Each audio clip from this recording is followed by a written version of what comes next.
The Viking world was harsh and brutal, but some women rose to power, shaping history through cunning, strength, and sheer will.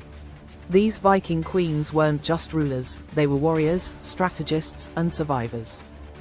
These women ruled in a world dominated by warriors and kings, yet they left an unforgettable mark. Whether through warfare, diplomacy, revenge, or strategy, they proved that Viking women could be just as powerful as the fiercest Norsemen. Gunhild was as feared as she was respected. She married Erik Bloodaxe, one of Norway's most ruthless kings, and together they ruled with an iron grip. But Gunhild wasn't just a queen, she was a master manipulator. After Erik's death, she ensured that her sons became kings, weaving alliances and eliminating rivals. Some legends even say she was trained in witchcraft by Finnish sorcerers, using magic to control men's minds. Whether true or not, one thing is certain, Gunhild was not a woman to be crossed. She is legendary because she fought for power and kept it, even after her husband's death. Sigrid was a Swedish queen who refused to be controlled. After her first husband died, kings from all over sought her hand in marriage. But when King Harald of Norway demanded that she convert to Christianity to marry him, she refused. Harald insulted her, calling her a stubborn old woman. Sigrid didn't forget the insult. Years later, when Harald was least expecting it, she orchestrated his downfall, ensuring that he met a violent end. She is legendary because she refused to bow to any man and took revenge on those who underestimated her.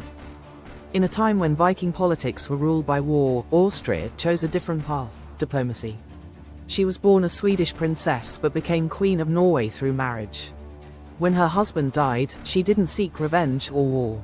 Instead, she worked to bring peace between Norway and Denmark, stopping bloodshed that could have destroyed both kingdoms.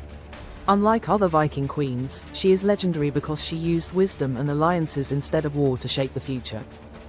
Lagertha wasn't just a queen, she was a warrior, a shield maiden, and a leader on the battlefield. When a cruel king terrorized Norway, she fought alongside the men to avenge the women he had wronged. She caught the eye of Ragnar Lothbrok, the famous Viking hero, and he fell in love with her strength. They married, but Lagertha's ambition didn't stop there. She later left Ragnar, killed her second husband, and ruled Norway by herself. She is legendary because she proved that a Viking woman could be just as strong, fearless, and victorious as any man. Thyra wasn't a warrior, but she built one of the greatest Viking defenses. As the wife of King Gorm the Old, she saw Denmark threatened by invaders. Instead of waiting for an attack, she ordered the construction of Danevirke, a massive wall that protected the kingdom. Her influence was so great that her son, Harald Bluetooth, honored her on the Jelling Stones, Denmark's most famous Viking monument. She is legendary because she secured Denmark's future, not through war, but through strategy and vision.